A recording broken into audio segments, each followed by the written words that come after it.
and welcome to mini episode 256 of Real Life Ghost Stories. And I have 3 spooky stories for you today, and the last story comes from January the 11th, 2023, and story number 1 comes from Jessi. I'm not a huge believer in the paranormal. I'm a devout Christian and I don't believe in a purgatory realm of sorts. I believe we either go to heaven or hell when we die. Anything else we experience in this world is deception by Satan's demons, our brains playing tricks on us, or a coping mechanism.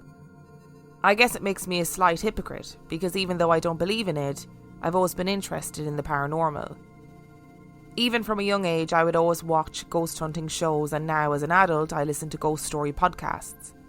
Despite not directly believing, I would never discredit someone's paranormal experience, because no matter the cause of it, I know that the emotions these experiences bring are absolutely real and can leave lasting memories. I know this because I had an experience that I've never forgotten. I was very close to my maternal grandfather. He always told me I was his favourite grandchild. Of course, he could have told this to all of his grandchildren, but I can't help but feel like we always had a special connection. I remember the day he died as if it were yesterday. He had been sick with pneumonia for a while and he was finally at his end. My parents went to be with him as he passed and left me and my brother with my paternal grandmother. They didn't tell us why they were going, but I knew that if my dad was going with my mom to the nursing home, then Grandpa was probably dying. A few hours later, my brother and I were laying on opposite couches in my grandmother's living room watching TV. I suddenly had this realisation that my grandfather had died. I can't explain how I knew, but I did. I looked over at my brother wanting to tell him, I think Grandpa just died. But I couldn't bring myself to actually say the words. I didn't want to upset him, and I didn't want to be insensitive considering that time was actually coming. 5 minutes later, my brother received a call from my dad that our grandfather passed away about 5 minutes ago. He died the same time I got that feeling. I don't know if it was him saying goodbye before he went to heaven, or if we were just so connected that he took a piece of my soul with him. I wish I could put into words what I felt in that moment. It wasn't fear or sadness, just acceptance and peace that he was gone. I still cried after we received the call because I felt my feeling that I had was true. I also had a dream about my grandfather on Christmas Eve, that same year that he died. He had been gone about 4 months when I dreamed that I was in his house that he lived in my entire life. I walked down the dark hallway to the bedroom that had a bright light coming from behind the door. I opened it, and there he was washing his hands, which is obviously what you do in a bathroom, but it was significant because my grandfather had undiagnosed OCD, and we would always jokingly say that Grandpa had to wash his hands 100 times before he came to dinner. He finished washing his hands and turned to look at me, not saying anything, but just gave me a slight smile before I woke up. Another thing to point out in this dream was that he was wearing a pale yellow coat. It was his favourite, and he wore it all the time when he was alive. Little did I know, years later, when I told my mom about the dream, she told me she had buried the jacket with him because of how much he liked it. These experiences have stuck with me all these years and I will never forget them. I think I've always been pretty open in saying that I don't really know what I believe in. But I do think it's okay to be a devout Christian and also have an interest in the paranormal. I don't think it's hypocritical at all. And actually, nobody really knows what happens after you die. So, maybe people can come back and give you a bit of a wink and a nod to say that they're there. There's a girl on TikTok, and I don't know what her name is, but she pretends to be like an angel receptionist in heaven. And she has like a white towel on, like knotted up on her head, and a white nightgown on, and she has like a mouthpiece that she speaks into, and she's typing away, and people come to the reception desk of heaven, and ask for different things, and it really makes me laugh. I just think it's so funny and silly and clever, and people are always looking for like a free pass to go down to Earth to like let their family know that they're okay, and it's very funny. And also, I think we've talked so many times in the podcast, and I do believe that sometimes people just have a special connection and that you feel things keenly when they happen to that person. And I really like that explanation of maybe you guys were so close that he, a bit of your soul went with him and that's how you knew. And story number 2 comes from Jay. A few years ago, my partner and I moved across the country. Unable to find a job in my field after we got there, I branched out and accepted a job at the local university's medical education centre. The day of my initial interview, I was given a tour of the centre. It was set up to look like the functioning hospital floor it once was, complete with a nurse's station and a row of individual exam rooms with hospital beds, medical equipment, etc., but was unnervingly void of patients and medical professionals it once housed. Towards the end of the tour, we walked into the back area of the centre, where they kept the medical dummies and training equipment. The entire floor had a creepy vibe to it, but as soon as I walked through that door of that section, I felt like I was being watched by someone or something paranormal. But despite the almost guaranteed possibility that I would see a ghost at some point, I had student loans to pay, so I accepted the job. Things started out small. On my first day, I noticed that the lamp in my office wouldn't turn on, and the desk drawers wouldn't open no matter how hard I pulled. Not thinking much of it at first, I asked my co-worker for a spare light bulb for the lamp and the key to the desk drawers, only for her to walk into my office to successfully turn on the lamp and open the drawers with no issue. She then told me that the drawers don't lock, and only half-jokingly said, perhaps one of the ghosts didn't want someone new coming in. After that, I had a daily sense of being watched and almost expected to see someone standing in the hallway whenever I turned to look. But there was never anyone there. I even experienced the phenomena of a stolen item suddenly reappearing in my office with no explanation as to how it had gotten there. One of my co-workers was an actual paranormal investigator, and they eagerly told me all about everything they had experienced at the centre. In one instance, they saw a cup of coffee slowly being pushed across the counter of the nurse's station, only for it to stop right before it fell off. Another time, they sent me a video they had recorded of a stethoscope swinging back and forth on an IV stand as if someone was pushing it with their finger. No one visible was touching it, and it was swinging so strongly that any possible AC or heat coming from a vent couldn't be the cause. This co-worker said they always got a sense that there was a little girl ghost who would frequent the hallways in the back area and mess with things as her way of playing, which did nothing to ease my anxieties. Every night, a maintenance staff member would come and clean the centre, turn off the lights and lock the doors after everyone had left for the day. One morning, my co-worker arrived at the centre to see that all the lights were still on, the doors were open, and there was an abandoned cleaning cart in the centre of the hallway. He looked in the exam room closet to the cart and saw cleaning equipment lying on the floor in the middle of the room as if someone had just stopped what they were doing and ran out of the centre. He called maintenance and was told that the cleaner had in fact run out and refused to talk about what had happened the night before due to her own fear and superstition about the paranormal. She then insisted that she would quit if she had to work on our floor ever again. The last story is the one that confused me the most. My co-worker and I were closing up the back area of the centre, aka the creepiest part of the floor. As we were wrapping up, I very stupidly said out loud, "I'm glad the ghosts stay back here and don't come up to the front area to bother us." We then started walking back to our offices and I took a quick detour to use the bathroom. A few minutes later, I walked back into my office to see my co-worker already in there with the office manager. Both were looking very confused and scared. She told me that after I turned the corner to walk to the bathroom, she saw something out of the corner of her eye. Initially thinking it was me, she turned to see a big yellow shimmery cloud quickly zoom past her in the hallway. At the same time, the manager saw a similar apparition shoot past her office door on the other side of the hallway going in the opposite direction. The three of us tried to make sense of this, and I mentioned that whatever resided in the back area likely heard what I said and decided to prove that whatever spirits lingered in the building could follow us and let us know of their presence at any time.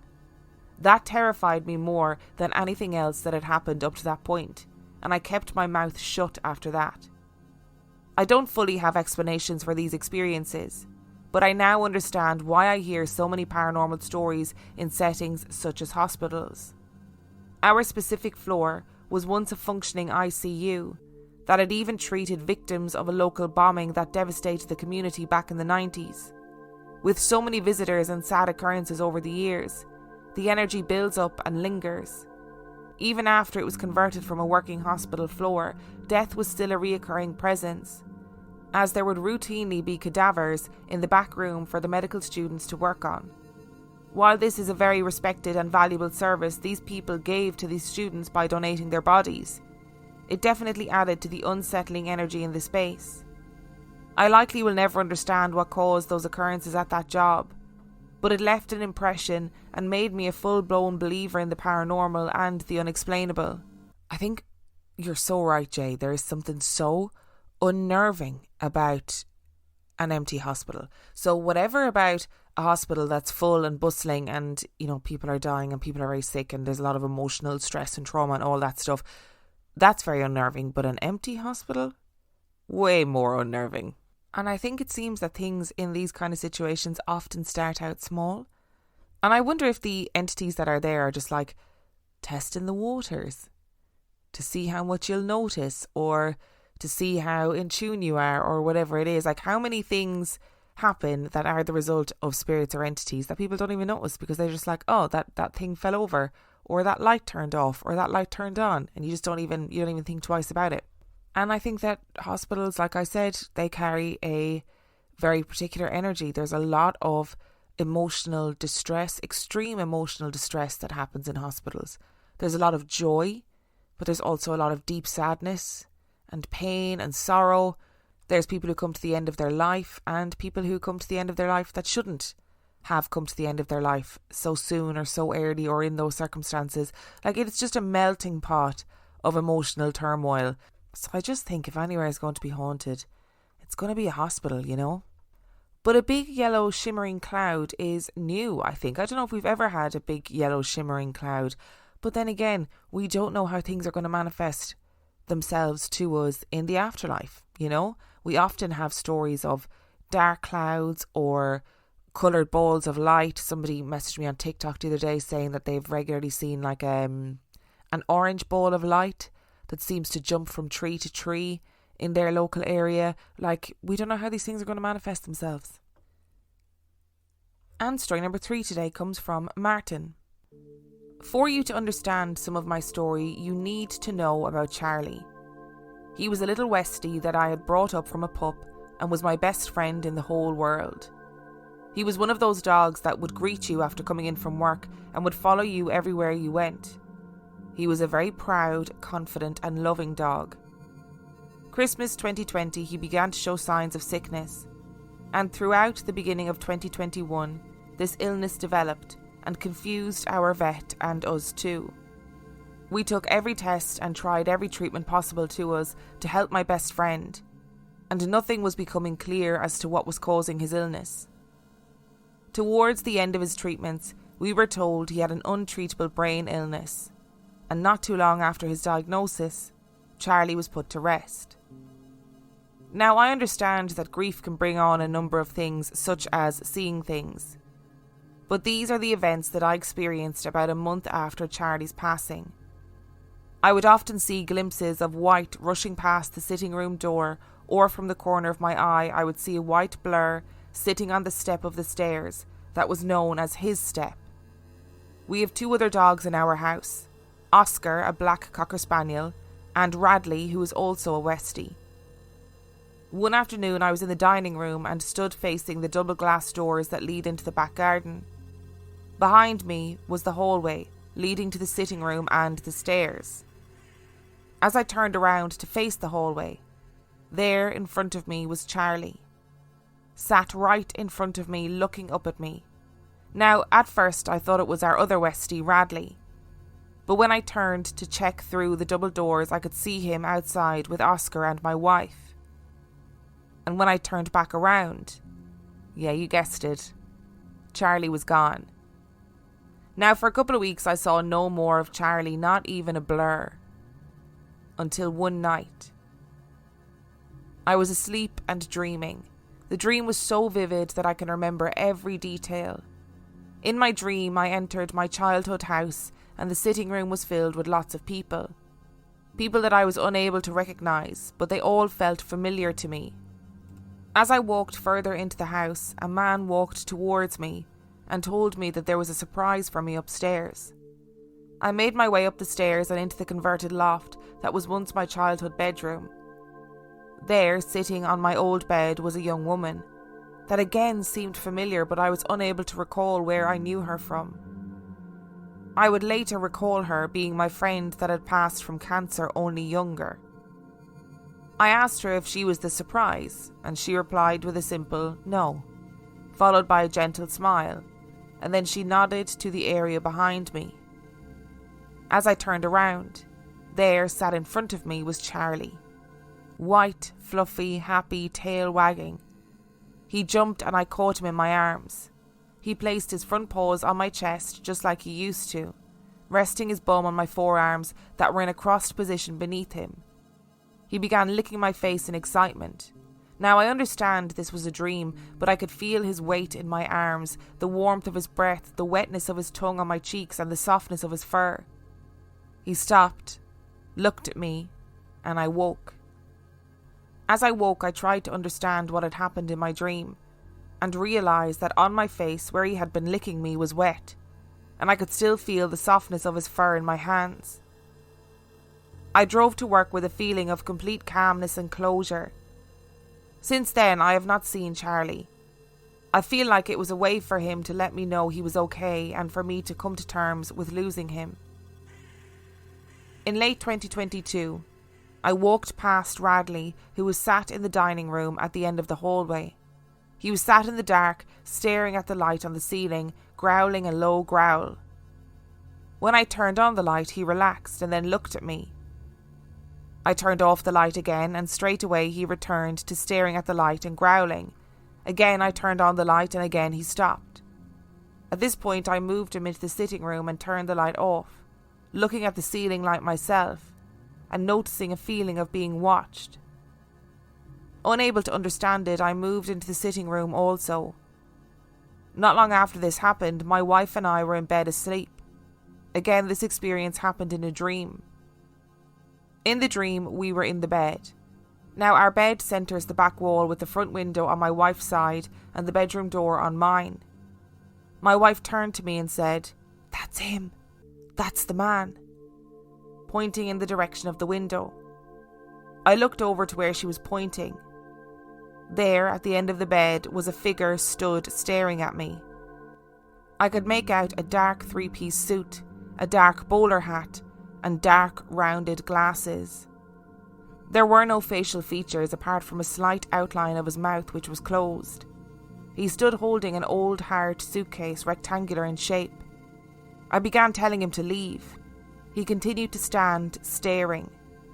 I got out of bed, moving around to the end of it, near the bedroom door, and told him again to leave. I now began to notice that he was beginning to fade, but I could feel the atmosphere shift. I shouted, "Leave this house now!" And he suddenly leant forward and rushed towards me. His legs were straight and never made the movement of walking or running, yet he continued to rush towards me. I threw my arms up to block him as he approached. I felt him rush through me as I fell to the ground. Once I made contact with the ground, I awoke from my dream feeling dazed and confused. I got up to go to the bathroom, and on returning to the bedroom, I noticed the room felt ice cold. Now, I'm one of those people that prefer the cold, and with that I don't seem to be bothered by cold unless it is very cold. As I noticed the temperature in the room shift, I looked at the thermostat in the bedroom and it read 19 degrees Celsius, which ordinarily feels warm for me, but on this night it felt closer to 13 degrees. I brushed it off and climbed into bed, and since that day, I've seen and heard odd things around the house. Like voices that sound like my wife even though I am alone, or seeing shadows move through the hallway. I have heard that after trauma or loss, people can become open to the spiritual world. I'm curious as to what else will unfold in the future. The loss of a pet can be so wildly significant for people. Like it is for people like losing a family member. So I absolutely love these stories of pets coming back to say that they're okay or coming back to visit their owners. So that part of the story brought me tons and tons of joy, I have to say. What doesn't bring me tons and tons of joy is the man in the hat rocking up in his three-piece suit, lunging around the place, drifting, gliding around the place. Honestly, the man in the hat irks me so much. I just feel like, what is the point? Making everything chilly? Making people feel like they're being watched? Showing off in your three-piece suit? I don't get it. What's in the suitcase? What is in the suitcase? Is the suitcase there to carry around that attitude problem that you clearly have, that you insist on rocking up into innocent people's bedrooms to make their life a misery? Again, I've called you out before. If you are the Hat Man and you're listening to this episode, if you are a representative of the Hat Man and you're listening to this episode, get in touch with me. Come on the episode, come on the podcast and explain to us why you do these things. I want to hear your side of the story. But in all seriousness, that does sound absolutely petrifying. And I would like you to keep us updated, because whatever it is, if it's imitating your wife and if it is manifesting in the Hat Man and shadow people or whatever, I want to know about it. Thank you so much for listening to today's episode. Thank you to Jessi, Jay and Martin for sending in your stories. Remember, the last story comes from January the 11th, 2023. And if you would like to send in your story, you can do so by emailing it to reallifeghoststoriespodcast@gmail.com. You can also check out the website reallifeghoststoriespodcast.com. And if you are desperate for some extra content, you can sign up to Patreon. That is patreon.com/reallifeghoststories, where for $5 a month or $2 a month, you get access to heaps of extra content, as well as every single main and mini episode completely ad-free. And on that note, I shall see you next time. The Louisiana Swamplands. Out here, you're either lunch or you're enjoying it. Make sure you end up on top with the all-powerful lineup of Kia SUVs, like the Telluride, Sportage, and Sorento, equipped with available all-wheel drive, higher ground clearance, and the interior capacity to bring everything you need, so you'll always remain more than a gator's length ahead. Visit your local Kia dealer today to find your next adventure in our ever-capable lineup of SUVs. Kia, movement that inspires. Call 800-3334-KIA for details. Always drive safely.